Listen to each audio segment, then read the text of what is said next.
అదే మాదిరి B type files మరి పొగని టోటల్గా న్యూట్రల్ చేసి డౌన్ చేస్తానండి. అలా చేయడం వల్ల అక్కడ ఏదైనా పడి ఉన్నటువంటి వ్యక్తులను తొందరగా అబ్జర్వ్ చేయడానికి కానీ మనం రెస్క్యూ చేసి బయటికి తీసుకురావడానికి కానీ మన బ్రీతింగ్ అపారటస్ ద్వారా చాలా ఈజీగా పైకి తీసుకురావడానికి వెరీ యూటిలైజ్ అవుతుంది.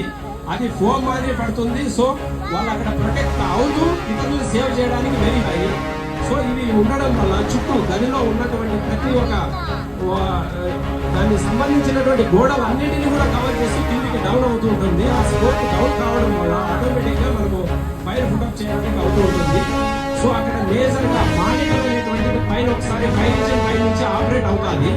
ఈ మానిటర్ అనేటువంటిది ఏంటంటే లాంగ్ ఫైర్స్ ఏదైనా ఇండస్ట్రియల్ ఫైర్ అయినప్పుడు మనకి దాదాపు ఫర్ ఎగ్జాంపుల్ గ్యాస్ సిలిండర్స్ కూడా దాదాపు 300 మీటర్స్ వరకు దీని ఇంపాక్ట్ ఉంటుంది. ఏదైనా హీట్ అనేటువంటిది ఎక్కువగా వస్తుంటుంది. అంటే బిల్డింగ్ కొలాప్స్ అయ్యి అక్కడ ఏదైనా